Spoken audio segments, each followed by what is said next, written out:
Welcome to Sports Guys Iowa, and we have a President's Day edition, and we're talking today to Todd Lorensen, the head coach at Graceland University. He's really led a major resurgence in Lamoni, including a 24-8 season and a 2025 NAIA National Tournament appearance.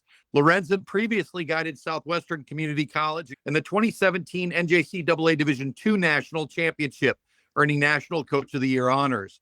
His career coaching stops include Buena Vista, Mount Marty, Iowa Wesleyan, and assistant coaching roles at Nebraska Omaha, Truman State, and Grandview. A Monroe, Iowa native, Lorensen comes from a legendary Iowa coaching family and continues to build championship caliber programs centered on culture, player development, and offensive efficiency. Coach, thanks for joining us on Sports Guys Iowa.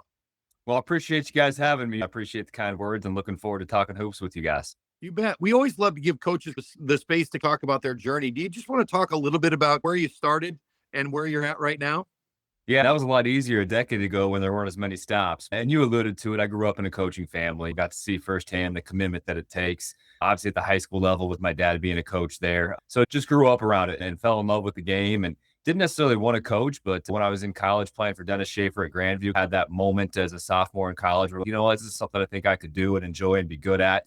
And so went right into it after I graduated. I spent a year there at Grandview with Coach Schaefer. I was the only assistant, making $4,000, a free dorm room to live in. Life was good. But being the only guy, I got to learn everything. I was recruiting, I was player developing, I was scouting, I was dubbing the VHS tapes at that time to send out to people. I think it really helped me push my development. And then got the opportunity to go to Omaha, Division II level at the time. They had a really good program. My job was to come in and not screw it up. And felt like we did that to a reasonable level. And then at Truman State, I think is where I really took that big step in my coaching career, working for Matt Woodley, who's now at Wake Forest with Steve Forbes, a lot of Iowa blood there. He really showed me what it was to truly work and know why you're implementing stuff and how you're going to implement it. Much of that coming from Tony Bennett and his time at Washington State with him. So that was a huge 2 years for my development as a young coach, and got a chance to be a head coach after that. And fortunately, at Southwestern, we had a good run. Back-to-back years going to the national tournament, the 36-1 year, win a national title. So a lot of great memories have come back in my mind as I heard you sharing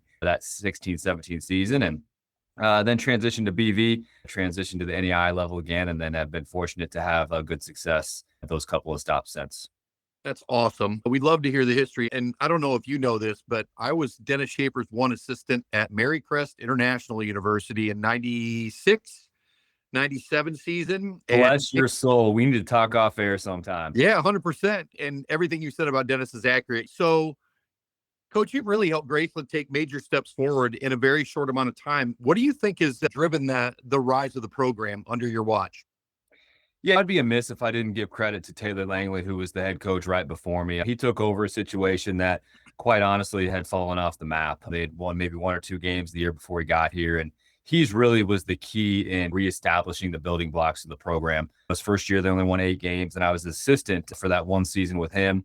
And we had a really good year, went 18-11. He definitely reset the program. And so I have a lot of gratitude to him for that. But then it's coach speak, but it's also true. We just attack every day, trying to find a way to move the needle. And sometimes that needle might not move very far, but sometimes it's recruiting. You have to have really good players. I think we've done a good job in recruiting, and we go a little differently about it. We coach very specific things, and it takes a special kid to be able to function in that environment. And we don't just look at stats. We really try to dive in deep on, for example, we have a young man in our program this year that if you look at his stats at JUCO, they weren't great or they weren't eye-popping, but he was a great offensive rebounder. And so like the Moneyball approach to the Brad Pitt movie, which I love, we try to find guys that can do certain things and fit within our system. So that's been a big key to it. We have great people around here. Our players, they're not perfect, but they're great kids. They're people that you want to be around, you enjoy going to the office with. And so just creating an environment that allows us to continually pursue excellence is something we really talk about a lot. And you can see a couple of them back here. We have 4 main pillars we tried to build the program. Number 1 is gratitude. If you can't be grateful about stuff, it's never going to be enjoyable, even if you are winning. The second one's going to be commitment. That's to your teammate, that's to your institution, that's to your coworkers, you name it from there on. And then pursuing excellence, and then a collective responsibility. So those 4 things, when we start making decisions, whether it's scheduling, whether it's recruiting, whether it's what's going to go on in our practices, player development, they have to all fit within those 4 pillars. If they don't, then it doesn't make sense for us to do it. I think that's really a great way to look at it, because I've been in higher education for 25 years now. We talk about student archetypes, so the kind of personas that students bring to the table every day, whether it be in the classroom, on your campus and student engagement activities. But I think it's also a really great way to build success around a program. You have an idea of who you need in your program and what I need. A great offensive rebounder. I need somebody that is a glue guy, right? I need somebody that has a better assist to turnover ratio than other people. And so it's really exciting to hear you talk about how you built that. It reminds me of something that Coach Schaefer said that I've always taken with me is I need to build a program around guys that I can lose with. And at first I was really confused when he said it. I was like, what? And he goes, obviously we want to build a program that's winning in a championship program. But he goes, if we lose a game, then I need to know that those guys are going to react the right way, that they're going to dive in and dig even a little bit deeper to try to have a better practice and a better game the next time out. Yeah, it's huge. It's a long season, and there's going to be years where, unfortunately, you're not as good as you would like to be, and you still have to find a way to be excited and find joy in that. And when you have good young men around you, it definitely allows you to roll with those tougher days at a much higher level, and then it makes the success all that much sweeter when you do have an opportunity to have it. Off camera before we started the pod, you talked a little bit about how tough your program is. And so I think that's probably part of your identity, but can you talk to us a little bit about the identity of your program on the court? Yeah, defensively, we're going to play almost, if not exclusively man-to-man defense. We switch a lot of screens 1 through 4. That's ball screens, down screens, back screens, flare screens, you name it. Depending on the other team's personnel might change that. There will be certainly times where we switch 1 through 5. So we're a very disruptive team. We don't necessarily create a lot of turnovers, but we keep ourselves in 5-on-5 quite often. And so anytime that you can keep the ball in front of your body as a defender, it gives you an opportunity to force tough shots. And then we're pretty solid on the defensive glass. Statistics and numbers can be overrated sometimes, but if you go and look just within our league and nationally, we have a very good defensive effective field goal percentage. We're number 1 in the league in points per possession. There's days where we're watching our games like, geez, I don't feel like we're doing much positive on defense. And then at the end of the game, you look at it and they had a 47% effective field goal percentage. They only got to the line 13 times. Something's working on that, but defensively, hard-nosed, man-to-man, try to keep guys in front, play 5-on-5 and make them take tough shots and clean up the defensive glass.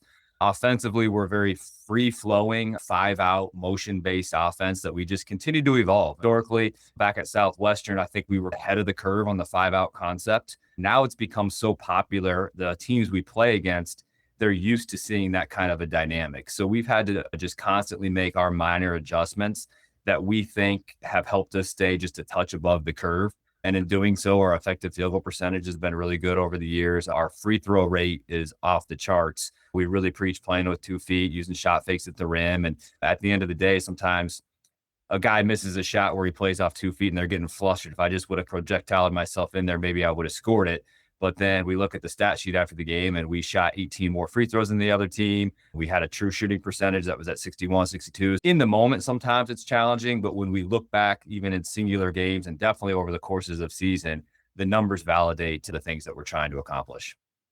Let's transition to some of the personnel that you've got on the team this year. Talk a little bit about maybe, and you're a true team coach, and so I know that you know that everybody matters, but talk about maybe 2 or 3 of the most important pieces of the Yellow Jackets this year.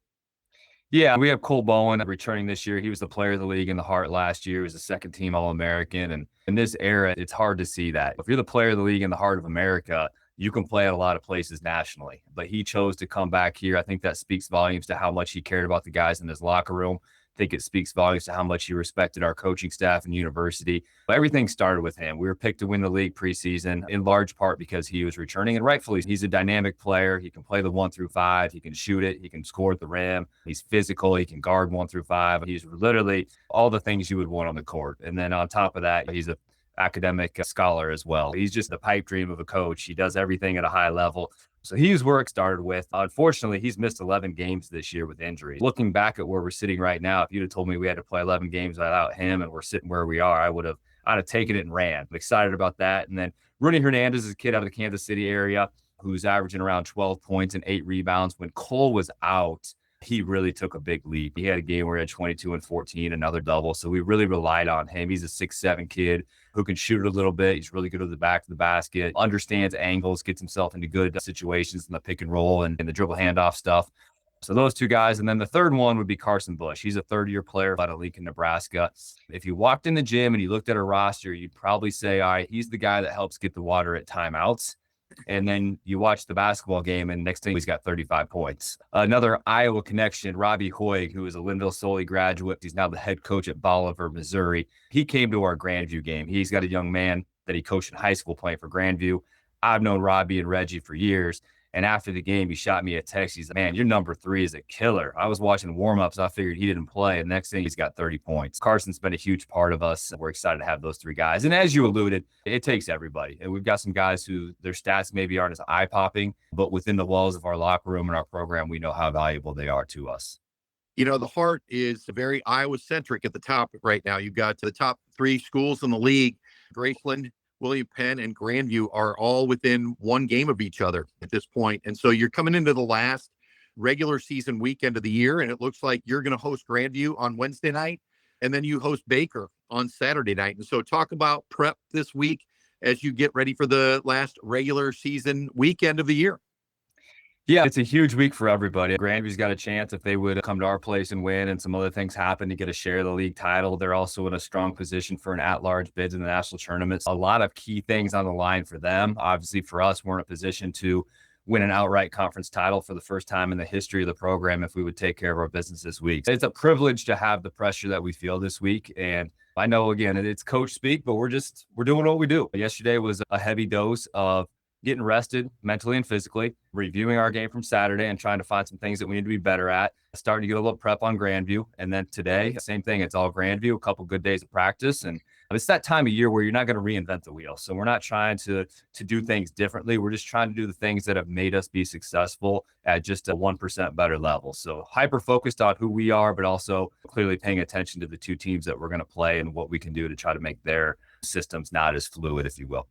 Turn the page then to conference tournament time. What does that look like in the Heart of America Conference? Is it immediately next week? Yeah, we turn the page right away. So our tournament setup is the first round will be on Tuesday. The top 8 teams in the conference get a bid to the conference tournament. 1 hosts 8, 2, 7, so on and so forth. First year that we have an imbalanced schedule. So we have 3 pods. So you play everybody in your pod twice, everybody outside of your pod once, and then the league randomly picks 1 team outside of your pod to play twice. So we created a point ranking system. The GLVC, a Midwest League Division II, is where we copied it from. You can, in theory, be second in the standings, but you might be a 3rd seed in the conference tournament. It's added a new little flavor that just considers your strength of schedule. So there's still a lot of jockeying to be done in there. And there's some variables, but at the end of the day, if we take care of business this week, we have a very strong opportunity to be that 1 seed, which means you would host throughout. So the higher seed is going to host every round. So if there's upsets that would occur, somebody would get the benefit of that and get a home game when maybe they weren't expecting it. But hopefully we get that 1 seed and hopefully nobody gets an unexpected home game in the conference tournament. Absolutely. So talk to us a little bit about some human interest stuff we were talking about before. Your dad is really one of the legendary high school coaches in the state of Iowa history, Prairie State of Monroe. And talk to us a little bit about what it was like growing up in that family and maybe some of the early lessons that you still utilize on a day-to-day basis. Yeah, I'm forever grateful for the opportunity to grow up in a coaching household. I'm sure the custodians at PCM High School didn't like that I was running around as a kid, before school, after school, Saturdays, Sundays, you name it. But what an opportunity. I lived in the gym, and I wouldn't have it any other way. Just to see his dedication. I knew I didn't want to teach high school for whatever reason. I just wasn't passionate about it. But from 8 a.m. to 3 p.m., he was in there teaching calculus every day. And then the second that was done, it was nose to the grindstone. Let's coach basketball at home, watching games, doing stats. I just got a early hand opportunity to realize that this is a profession of passion. More so, obviously, we all know as a high school coach, you're not making much money. Small college athletics, you're not making much money, but you do it because you love the sport and you love impacting young people. So I got to watch him do that for decades. But yeah, definitely a lot of life lessons as a young person, being around the coaching and just seeing how all those dynamics work. So then let's pay it forward. Then you've got a son that's a senior in high school. He has chosen his place where he's going to continue his education and college career. Talk about maybe what it was like to be the father of a recruited athlete. Yeah, it was definitely different being on the other side. It was interesting just to go and see how different programs would try to put themselves in the best situation possible to get a recruit to commit to them, and really try to just be a sounding board for my son's voice. What do you want out of your college career, both academically, socially, athletically? And then use my experiences as coaching almost 20 years at the college level now to give him another perspective. So I really tried to be a very educated parent and not a coach that's trying to help somebody make a decision. And to his credit, he's a very mature young man. So he knew there were certain things that he wanted to value at a high level. Honestly, I wanted him to play a season out and see where things landed. But he went to Upper Iowa. We went on a visit on a weekend and he really enjoyed it and called me Monday morning and said, "Hey, this is where I want to be." And I was like, "Hey, shoot, if you feel good about it, I feel good about it. Let's get it done." And he called their staff a couple minutes later and committed. Like I said, it was fun to be on the other side, but I also am thankful that I have a very mature young man who was able to navigate that process at a high level, probably without me and his mother. But I think having two rational voices to help didn't hurt the situation at all. Yeah, that's awesome. All right. So let's just do a couple of rapid fire fun things here at the end. What's the favorite gym you've ever coached in? Oh, ever coaching. That can go a lot of different ways. My most memorable was Danville Area Community College. That's where we won the national title at Southwestern. I have this weird appreciation for small, dingy, dirty, crappy gyms. The smaller they are, the more I like them. And then there's a weird thing. I love chairbacks. So being a Grandview alum, I love Grandview's gym. I know it's small. I know it's tight. If they would put some chairbacks on one side, I think it would be great. If you've never been to Park University, they've got like a weird dome. And the best part about it is us four could be the only four in the stands, and you would feel like you're playing at Hilton Coliseum on a Saturday afternoon when it's sold out. Anything that's a little bit smaller and creates an atmosphere is definitely going to capture my attention. The coolest place I've ever gotten to coach would be at Michigan State in the Breslin Center. That's when I was an assistant in Nebraska, Omaha. We got to play there. That's pretty cool. Maybe the toughest place to win on the road in your league. Oh, shoot. There's plenty of places I could answer on that one. We had a tough one there this year, but when William Penn is good and they've got it going and they've got an atmosphere there, that's a really tough place to play. A, because they're good, but then B, it's a little bit tighter of a feel and it can definitely get loud. It gets hot and it gets loud and it gets pretty exciting. And that's a tough one. And I would say there is probably the most intense environment in combination with them being pretty good. And if we were going to come to a Yellow Jackets home game and you know that we've got a pregame, where would you send us for a great pregame meal? This is about as Iowa as it gets. I would send you to the local Maid-Rite. There's not very many of them around anymore. So when you get that rare opportunity to find one, nothing says Iowa much more than Maid-Rite in basketball. Amen to that. I remember I worked at Indian Hills for a few years. The canteen lunch and alley, the loose meat sandwich is about the best thing you can get in town there. Coach Lorensen, thank you so much for joining us on Sports Guys Iowa today. Good luck for the rest of the season, and we hope that you have a deep run into March. Again, I appreciate you guys having me. Thanks for putting a positive light on Iowa basketball and all the great things that are going on, and I appreciate the kind words.